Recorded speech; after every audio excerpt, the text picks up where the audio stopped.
Good morning, everyone. My name is Carolee Swanberg. I'm the Business Development Manager for the Lake Superior Community Partnership.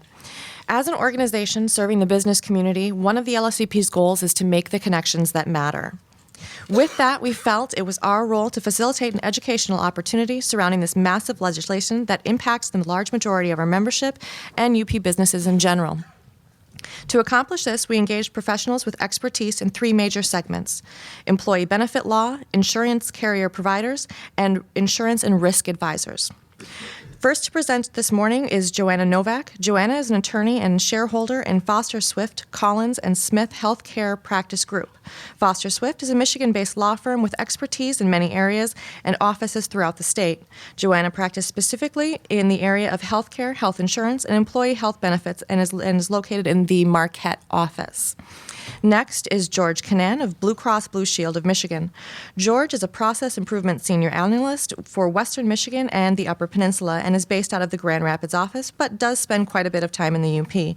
Among other responsibility, he delivers the Blue Cross healthcare path forward to large employers, which you'll hear more about later. Blue Cross of Michigan insures about half of the entire population of Michigan and 70 to 80% of the insured population. The third segment today is represented here by Pam Stewart of VAST here in Marquette. Pam is a partner in this 34-member independent insurance agency and serves as benefits and risk advisor. She specializes in working with organizations not only to match them up with the appropriate and competitive coverage, but also to help them understand and respond to the risks that may stand in the way of success of their insurance and employee benefit programs. Just a few issues of housekeeping this morning. We have 3 hours set aside this morning to get through a lot of information that we've asked our presenters to get through. That being said, we are also taping today's session that will be available later online at the LSCP website. Because this is being taped, we do ask that you hold your questions to the end. We've dedicated 30 minutes at the end of the session that will be strictly for question and answer. So we do ask that you hold your question. We understand there may be pressing issues. Please jot those down if they're not answered in later slides. We will be bringing a microphone around at the end for anyone who does wish to ask any questions. We will have 2 breaks that are built into our sessions this morning. Those breaks are 10 minutes long. They will be promptly 10 minutes. We will begin. We do have a lot of information to get through, so we'll be starting right at that 10-minute mark. Please turn off the sound for any mobile devices, phones, anything of that nature. And last but not least, 3 CE credits are included in the educational opportunity, and their certificates and information are in your packets. If you have not registered or signed in, you must do both in order to receive credit. So make sure that you head out front in the next few minutes here to get that taken care of, or see me throughout the morning and I'll be able to get you signed up. And with that, we'd just like to thank everyone for coming out today. And we'd definitely like to send a special thank you to our panelists this morning. And first up is going to be Joanna Novak.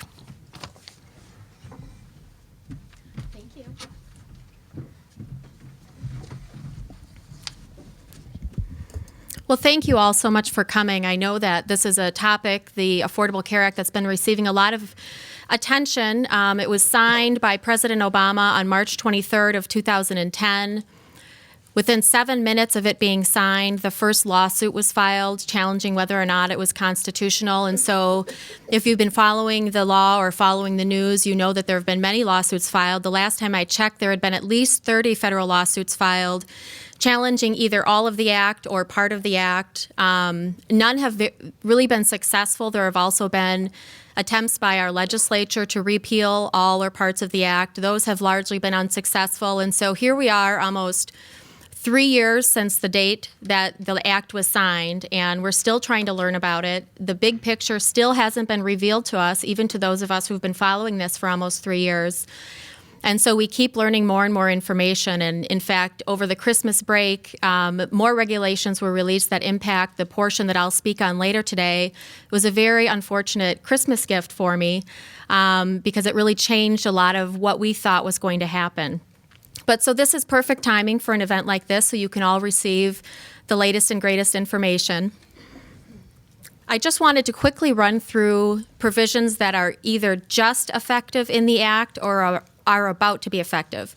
So a lot of you are probably familiar with provisions that became effective a while ago. For example, the requirement to cover dependents to age 26 and things along those lines. So some of the minor provisions have already been effective, but the 2014 year is really the year when the more important, or maybe I should say the more controversial parts will become effective. But the first thing that I wanted to mention is the Summary of Benefits and Coverage document. This is a document that the employer is required to distribute to employees eligible for health care coverage. It was required to be distributed no later than the first open enrollment period that occurred on or after September 23rd of 2012. It's meant to be a document that is easy for an employee to understand so they can easily know exactly what's covered by their policy, what's excluded from their policy, how much it's going to cost them. And the government promised to distribute a template that employers could use and insurance companies could use when preparing this document. And they did, in fact, distribute a template, but the idea behind this requirement was that it would be easy. It would be easy for employees to understand, and I think that was a colossal fail. If any of you have actually looked at the document, it's not easy to understand. It's very confusing, and so this is something that I think hasn't met its mark. Whether it will be continue to be effective in the future, I don't know. It's not serving the purpose for which it was intended, but it could take many years or many decades for the federal government to realize that. Another thing that has changed, and this is a new change, there is now a $2,500 limit on employee contributions to a flexible spending account. Previously, there was not a legal limit on how much an employee could contribute to those accounts. A lot of employers had their own limits in place, but there wasn't a legal limit. So now the maximum that an employee can defer into an FSA is $2,500. That doesn't impact what the employer can put into the FSA. It only impacts what the employee can put into the FSA. My experience is that when you're talking about a flexible spending account, very few employers contribute to those. They're usually exclusively employee dollars. Form W-2 reporting, starting with W-2s issued, this month. If you are a large enough employer, meaning you've issued 250 or more W-2s in the prior year, you would have to include the aggregate value of health coverage on the W-2 that goes out this month. That would cover the aggregate value of health coverage over the course of 2012. Now, the fact that this is on the W-2 has people pretty nervous, thinking that, this means that this benefit will become taxable to me. And that actually is not the intent. The intent is that people will be better informed on the cost of their health coverage and on the value that they're receiving with this benefit. It's not meant to make it taxable. The next that I'm going to talk about is the notice of exchange, and this is something that becomes effective on March 1st. Employers are required to distribute this notice to employees to tell them about a health insurance exchange, and George is going to talk about the health insurance exchange shortly, but it's meant to, educate employees on what is an exchange, what's available under an exchange, where can you go to get more information about an exchange. The government is intending to issue a template on this as well, but as we know, the templates that come from them aren't always great, and the template hasn't been issued. And so here we have a March 1st of 2013 compliance date and no template, and really no idea how to complete this form. So this is something that I would not be surprised at all if it ended up being delayed. Pre-existing condition exclusion starting in 2014. Any adult with a pre-existing condition, that treatment for that condition can't be excluded from the policy. This previously went into place for minors, I think in 2010 or 2011, but now it's going to be effective for adults as well. Annual limits, group health plans and insurers can't impose annual limits on the dollar value of health benefits starting in 2014. An example would be some plans previously had in place annual limits of $100,000 per year, saying that we will not pay medical claims for you in excess of $100,000 per year. Those would be prohibited. They still can have what I would call per visit limitations, where they can say, we'll cover physical therapy, but only 30 visits per year or things like that. They just can't have a dollar cap on your annual benefits. The prohibition against excessive waiting periods. Starting in 2014, you can't have a waiting period in excess of 90 days. The Medicare tax increase, this is effective for the 2013 tax year. If you have any high wage earners on staff, you should note that they would be required to pay an additional 0.9% Medicare tax starting with this year. And then we get to the employer mandate and the individual mandate, and those also have a 2014 effective date. And they are probably two of the most controversial parts of the law, with questions coming about whether or not Congress has the authority to require employers to provide insurance or to require individuals to purchase insurance. And so we'll get into both of these in a little bit in quite some detail. But we're going to turn it over to George now to talk about the exchange. The exchange is also going to be something that is supposed to be up and running by 2014, and it really impacts how the employer mandate will work against an employer and how the individual mandate will work for, hopefully for, an individual. So George, I'm going to turn it over to you.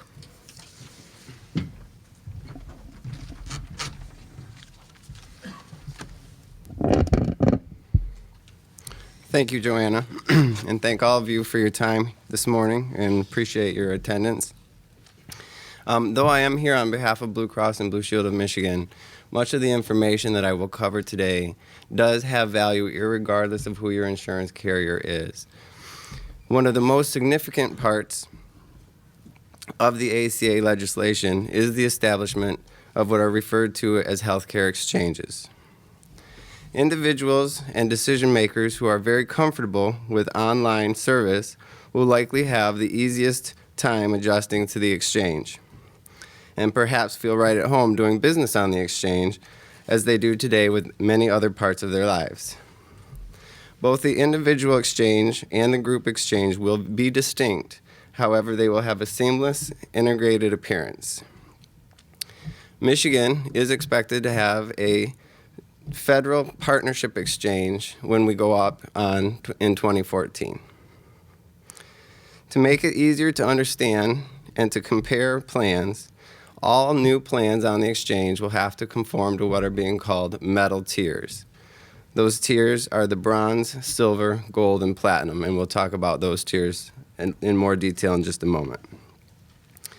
Plans that are offered on the exchange must be deemed as qualified health plans, and again, we'll talk about that a little bit further in a moment, and they must all be accredited plans.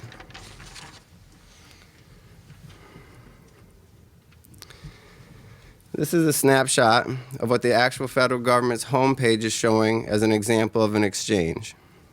You can see it mimics many of the user-friendly sites such as Travelocity, Orbitz, and Expedia. The idea is that it will be a very easy to use, very comfortable feel, something that you would be already familiar with when you open it. The idea is not to shock any of the users by having something that they are not used to seeing already. Both the exchanges, the individual and small business, must include a list of plans that are offered as well as a provider directory so that users know if their healthcare provider is included in the plan that is being offered on the exchange. For individuals, the exchange will provide the ability to compare and select plans and help determine eligibility for what are referred to as premium tax credits and cost-sharing subsidies. For small businesses, there are no premium or cost-sharing subsidies, but the exchange does provide administrative ease in the form of billing aggregation consolidated into one payment, and we will talk a little bit further about that in a moment. The small business tax credit will be available on the exchange for those groups who qualify.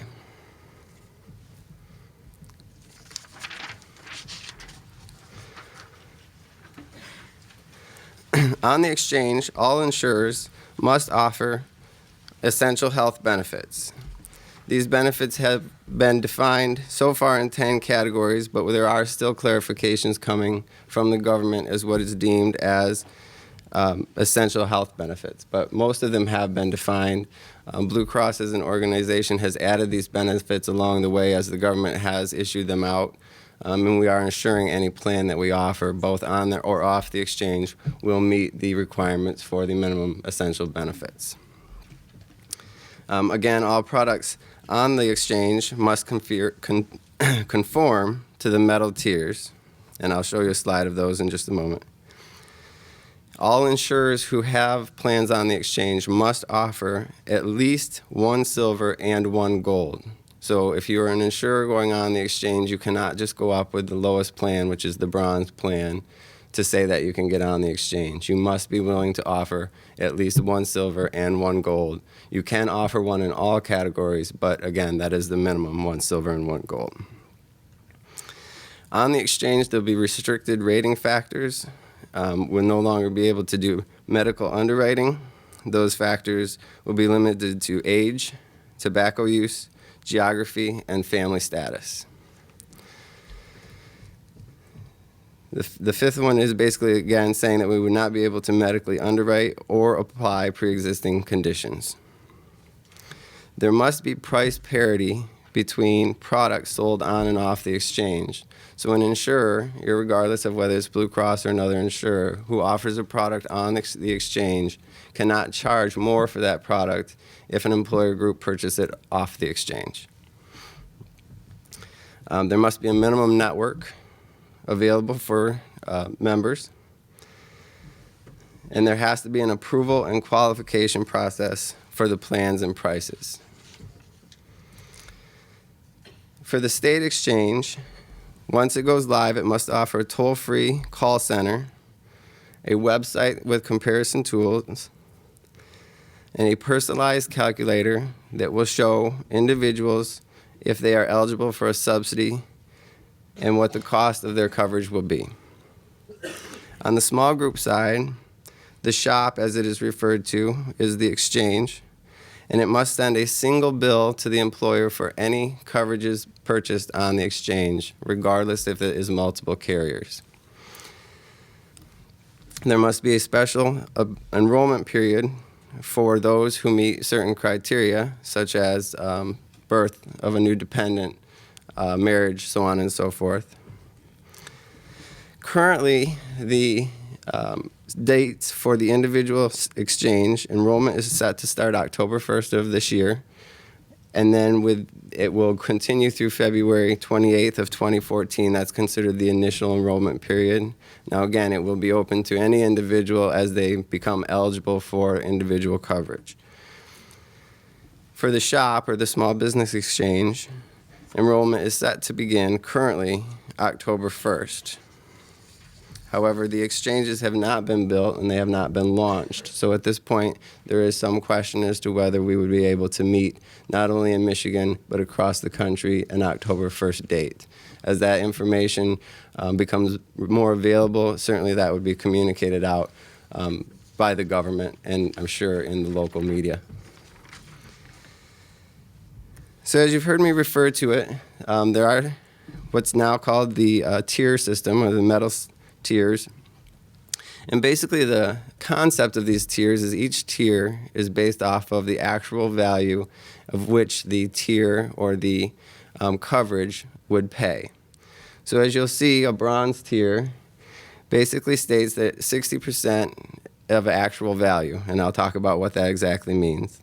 Silver is a 70%, gold 80%, and platinum would be 90%. Now again, all insurers will be required to offer a silver and a gold, so so in that mid-range. Essentially, when we refer to actual value, that means that the coverage must pay 70% of the standard population. For the standard population, it must pay 70% of their expenses, while the actual insurance plan would pay, or the actual enrollee would pay 30% through some form of contribution, whether that was a deductible, copay, or a co-insurance.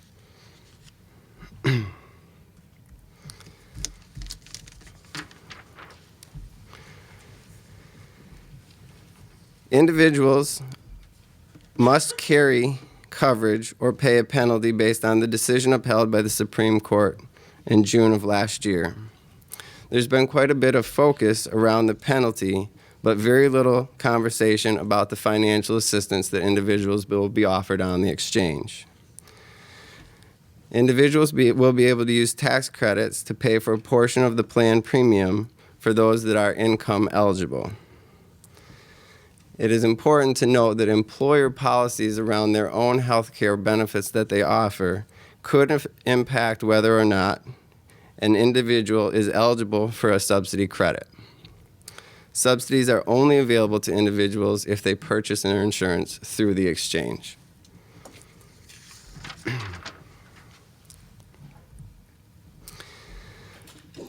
This slide is really demonstrating how employees would qualify for these assistance.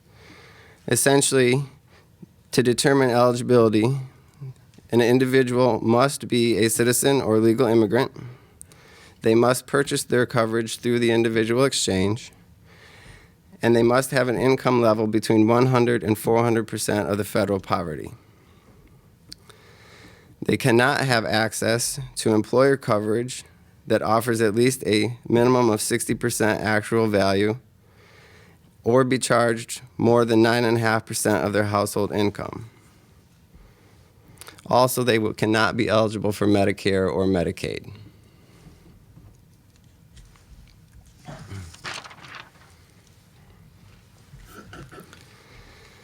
The next slide is really just another chart that helps to determine how that breaks down. It further discusses what the 100 to 400% federal poverty level is at both an individual rate and for that of a family of four. It also demonstrates the sliding scale, which I'll show you on the next slide as well, as to how, based on income, the individual can receive more of a subsidy on the exchange to offset the cost of the health care that they are purchasing.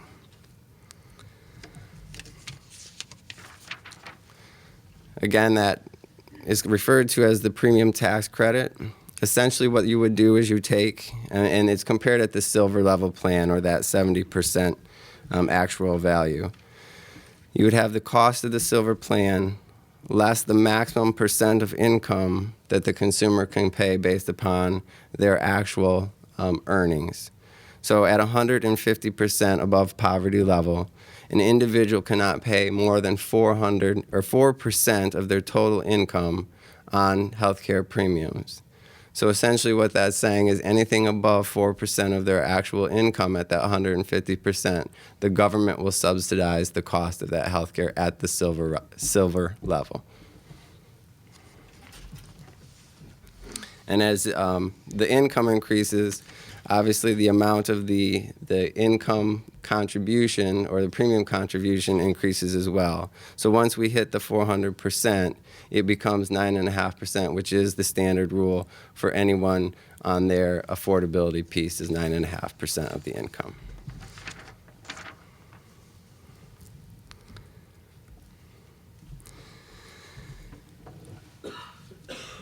Looking at the small employer and all of the considerations, I mean, truly there is a magnitude of impacts on the small group market that have come out of the ACA legislation.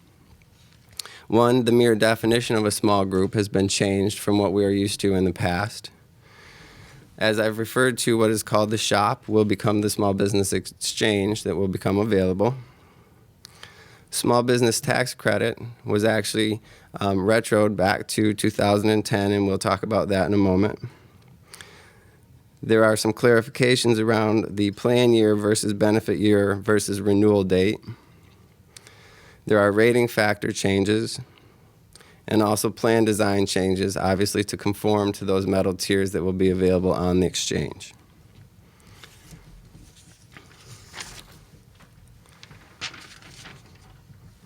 The definition of small group in itself, under many of the insurance provisions listed on the ACA, the federal small group definition will become effective January 1st of 2014 and will essentially be 1 to 50 employees.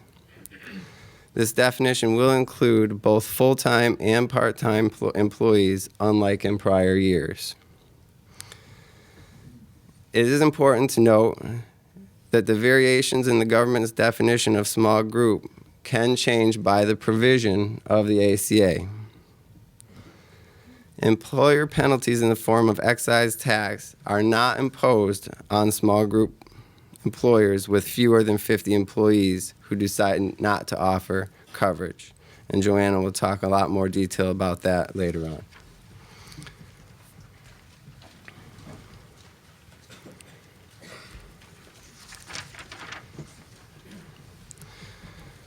So the Small Business Health Options Program, or what is referred to as SHOP, as I stated, is the small group exchange.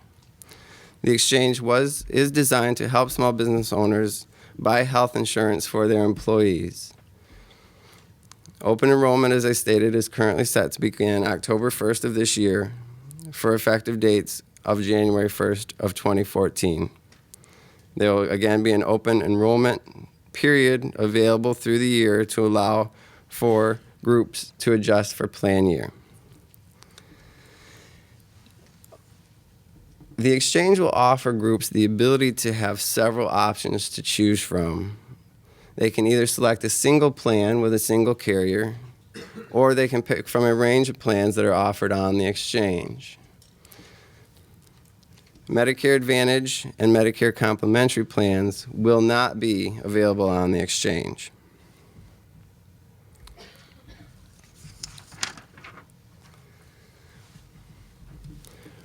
One of the primary parts of the small group exchange is currently the small business tax credit, which was again signed and is allowed to go retro back to 2010 if you are an eligible employer, is currently available off the exchange.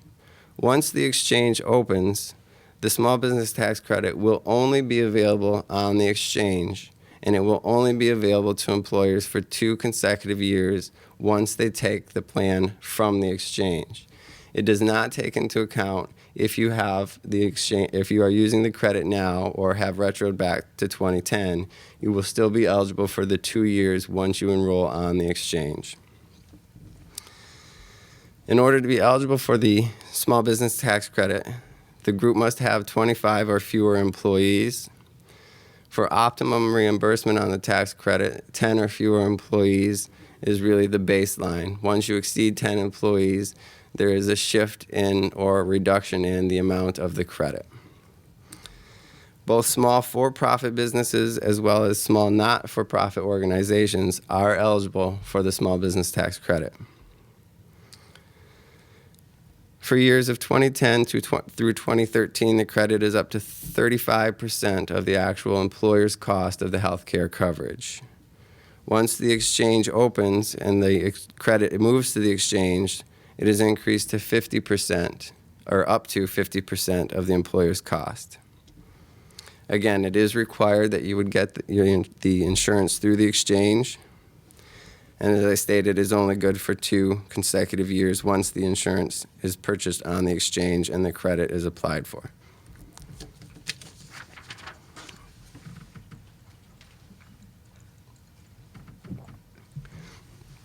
So this slide really just shows a couple examples of what the small business tax credit can do for a small group. Again, 10 employees is really the optimum for receiving the credit. So in example 1, we do look at, obviously, a group of 10. In this example, Main Street Mechanic, they have 10 employees, total wages of $250,000 or an average of $25,000 per worker. The healthcare cost for this organization was $70,000 per year. So based on the current tax credit structure, again, which was retro to 2010, they would be eligible for 35% tax credit. So basically this plan would be allowed a tax credit of $24,500. Once the exchange opens, if the employer chose to take their insurance out on the exchange for 2 consecutive years, they would be eligible for a tax credit of $35,000.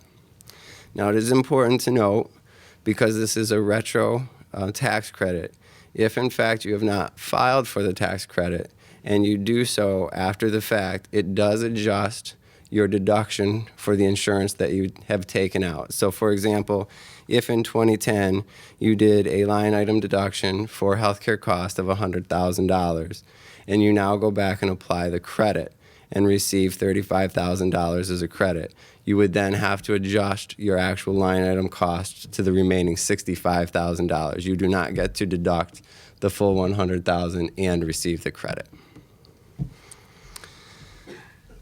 Example 2 is a restaurant. Again, it's built on the concept that they have only part-time employees. 40 of them. Under the new rule, we would convert the 40 part-time employees based on their hours into full-time equivalents. So essentially those 40 would become 20 full-time workers. Their wages are $500,000 a year, or roughly, again, $25,000 per full-time equivalent worker. The healthcare cost in example 2 was $240,000. Because of the fact that there are 20 full-time workers, there's applied what is called the phase-out. Again, the phase-out, though it sounds like you're getting rid of something, it really is just a reduction in your credit because of the number of employees. So for their plan years or tax years of 2010 through 2013, they would be eligible for a credit of $28,000 at that 35% mark with the phase-out. Beyond that, again, 2 years on the exchange, they would be eligible for $40,000, which is a 50% credit after the phase-out. And quickly, example 3 is a nonprofit organization. Again, they are under the 10 employees. They actually show 9. They would be eligible for an $18,000 credit. The non-for-profit credit is different. It is 25% for tax years of 2010 through 2013, and 35% for the 2 years following enrollment on the exchange. So in this example, they would be eligible for $18,000 for those first years, and then $25,200 for subsequent 2 years after enrollment on the exchange.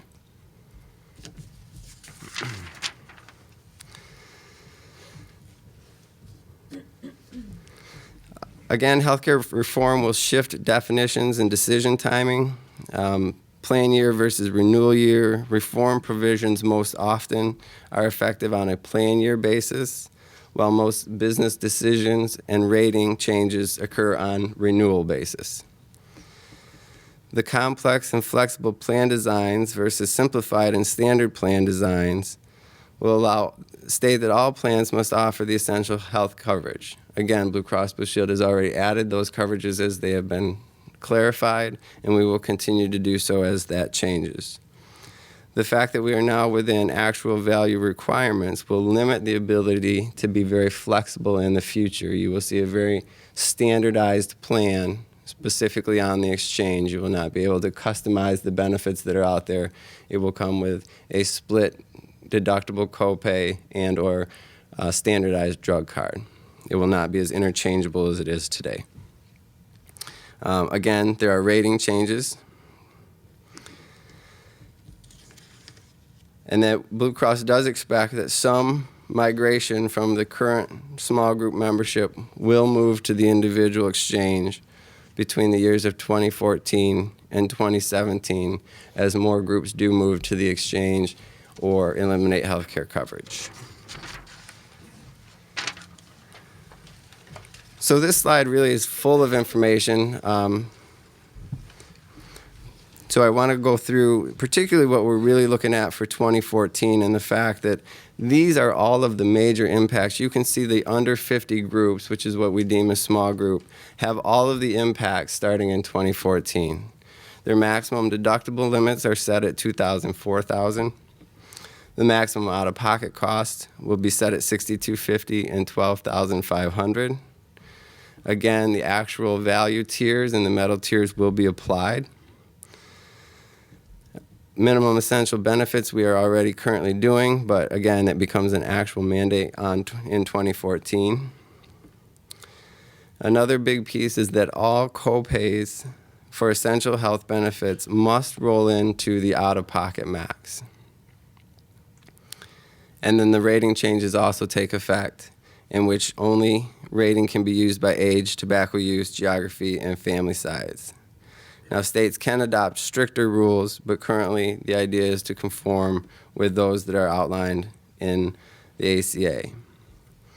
Now, what you see in this chart where it says 50 to 100 and the 100 plus, as the exchange is established, we are going to, our legislation provides for the fact that larger groups, 50 to 100 and then 100 plus, will be eligible to join the exchange. The rules, once they are on the exchange, are the same as those of the small group will be in 2014, which is why you see years out further. So 50 to 100 in 2016 will actually become part of what the government deems the small group, or actually join the small group exchange. That's why you'll see that as of those dates is when it's actually required that that size of the group be compliant with all of those deductible requirements and or actual value. And then in 2017, it is slated that the 100-plus groups would also be eligible for an exchange. Now, it is not required that any of these groups go to an exchange. It just means that they will be eligible to apply for coverage on an exchange. It does not mean that it must change your existing avenue for seeking health care coverage, whether that be directly with the insurance carrier or through an agent, or however that is set up.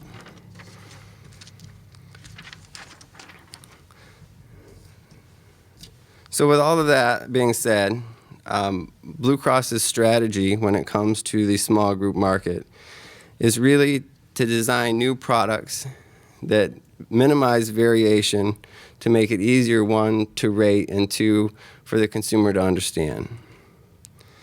These new products have to have minimized administrative cost and market complexity. We need to create an alignment or a crosswalk between the existing plans that we offer today and those that will be available on the exchange and through agents in the future. We need to make sure that there is breadth in the market to provide flexibility for our customers.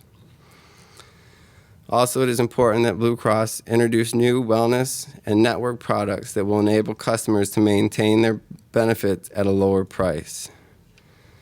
We need to increase the proportion of high deductible offerings to enable HSAs.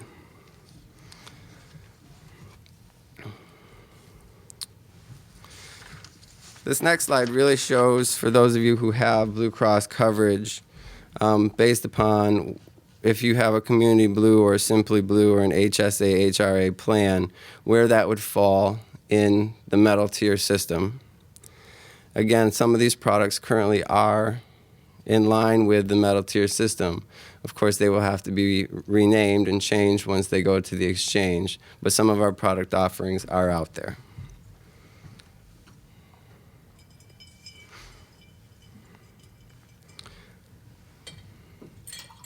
BCN is currently a product availability for the UP, or this area of the UP. There are not any plans currently out, so these alignments would not. However, BCN is impacted by the same regulations, so there will be a conversion as well, which is why they are on the slide.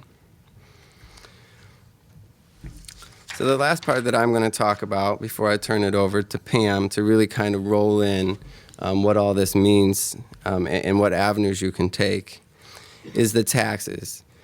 Under the law, there are 5 new taxes and fees that are associated.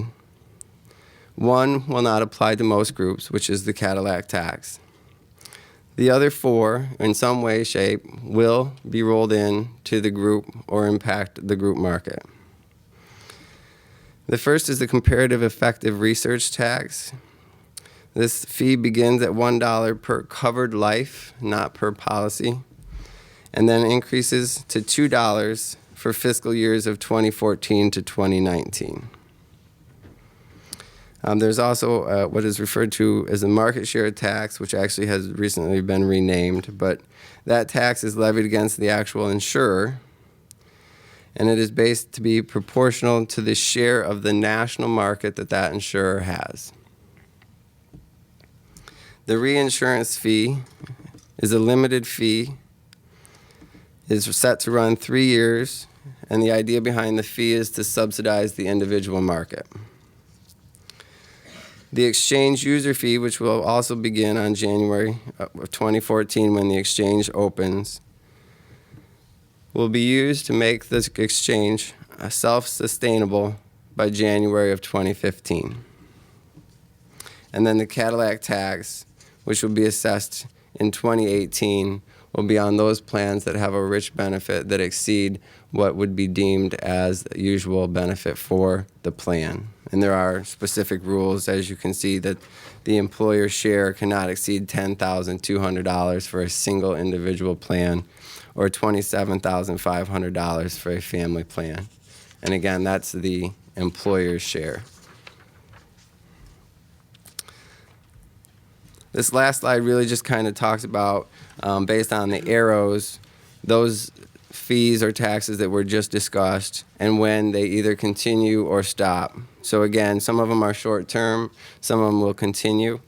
It's just a matter of what what it's meant to fund and how that is going to work.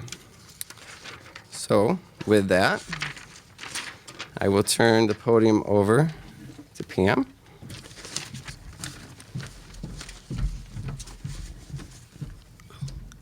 Thanks, George. Appreciate it. Good morning, everybody. No matter what size the employer that you're here representing today, whether it's a small employer or a large mandated employer, these next decisions that we're going to be making for our organizations could end up being some of the most impactful that we have ever made when we look back on this years from now. And the reason I believe that to be true, is because they impact probably what I would think most of us think is our most valuable asset, and that's our human capital, that's our people.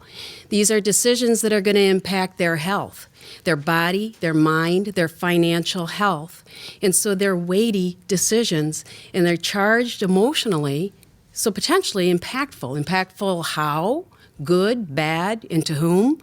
That remains to be seen. But now, how does an employer take everything you're learning here today, and it's a lot, how do you take all of this and how do you apply it to you?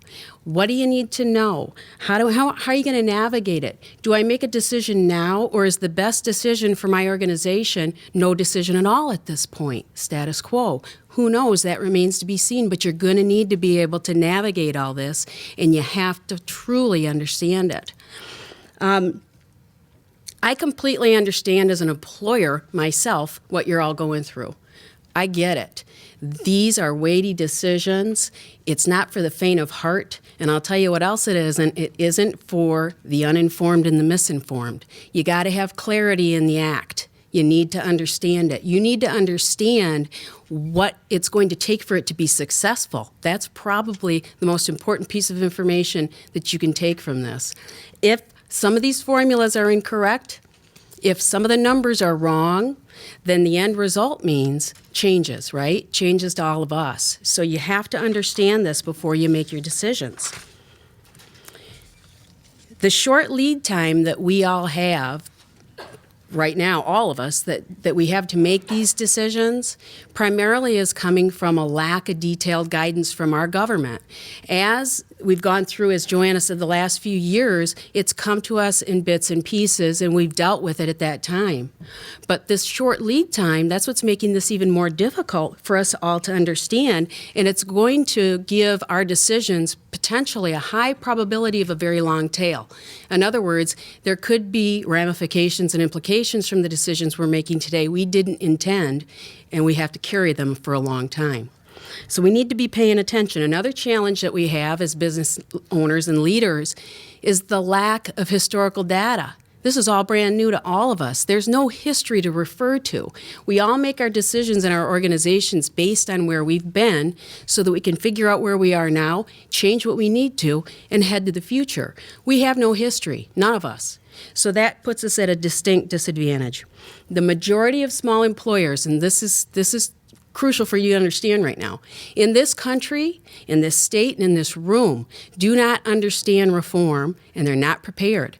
70% either incorrectly believe or aren't sure whether or not they're mandated to provide coverage to their employees, and that same percentage either is wrong or doesn't know if they're going to have a tax penalty.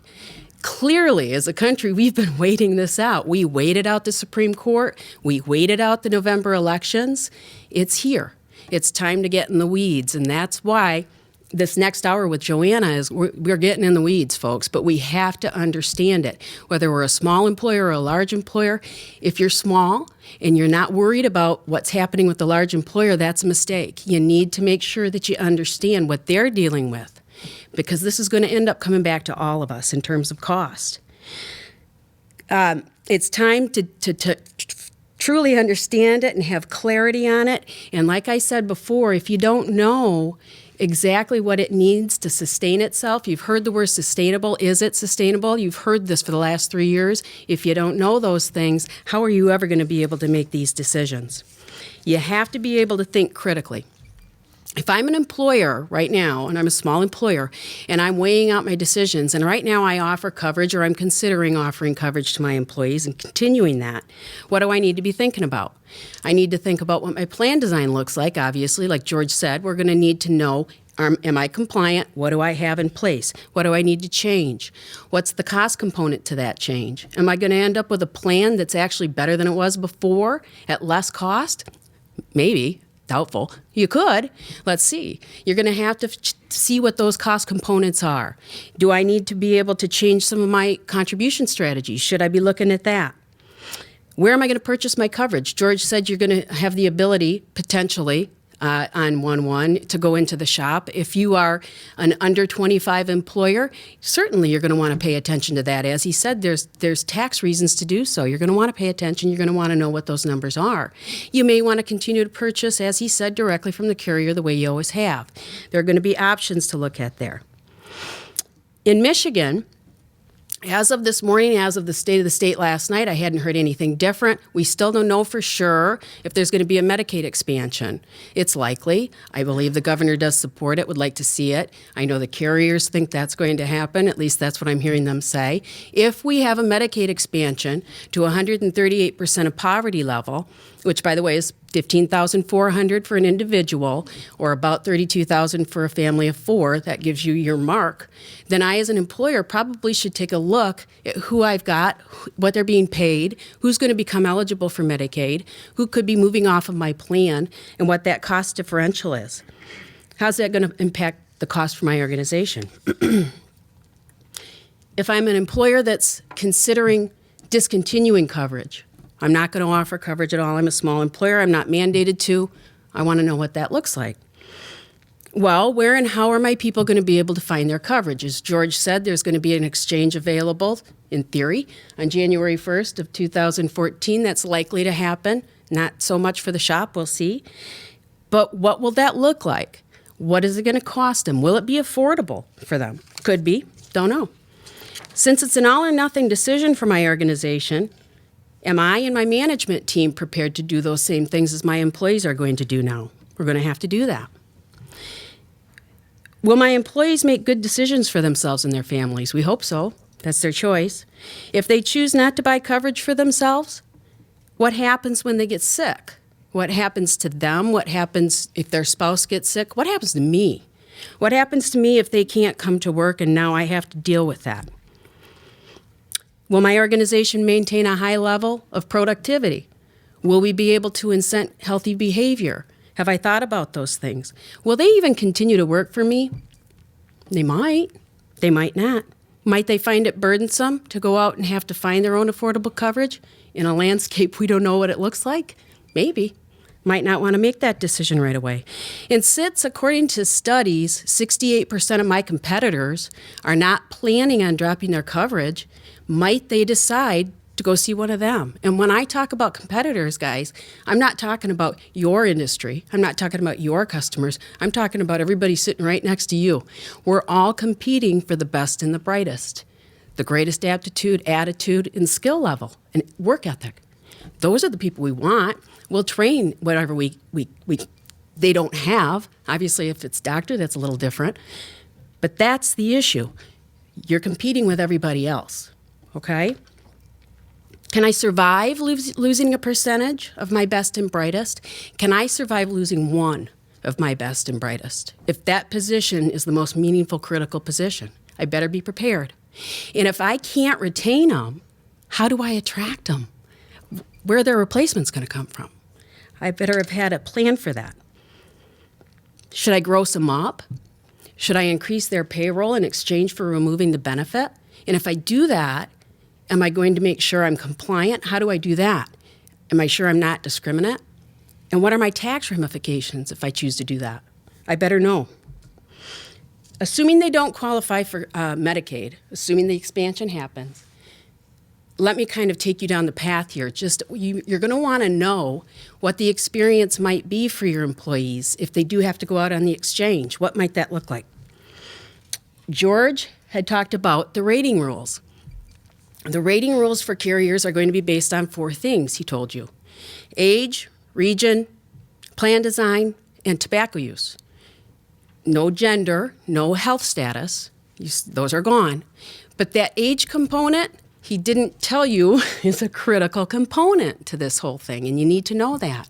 It's a 3-to-1 ratio. In other words, I can't charge as a carrier more than 3 times more than my youngest person, a 3-to-1 ratio. So let me put that into real life terms. I'm a 27-year-old man. I'm healthy. I pay $80 a month right now for my plan. Using the new rules, a 62-year-old man that lives in the same area I do can't be charged more than 3 times that. That's $240 if you do the math per month. Well, the reality is a 62-year-old man's premium right now more than likely is 3 times that much or more in order to be able to cover the services that are being provided to that man. So what happens? Young and healthy premium goes up. It has to. It has to be able to pay the claims. So now, let me put a new thought into your mind. I'm a 27-year-old man. I'm 200% of poverty level. Clearly could happen, right? I'm 200% of poverty level, and it's a fact that 200% of poverty level, there's no disposable income there, guys. So what are they going to use? When my premium, let's just use it a double. I don't know what it's going to do. Let's just say it doubles. $150, whatever. I was at 80. I'm 27. I have no disposable income. Am I going to pay the $150 premium, or am I going to choose to roll the dice and pay the $95 annual penalty? Don't know. But you better know that as an employer, what that's going to look like for those people. I'm not going to go into the exchanges and the fact that they may or may not be ready, but boy, I might want to know that if I'm an employer. The bottom line here, no matter who you are and how large you are, you need to understand all of this. Make sure you're relentlessly prepared to make these decisions and that you've done what you needed to do to educate yourself.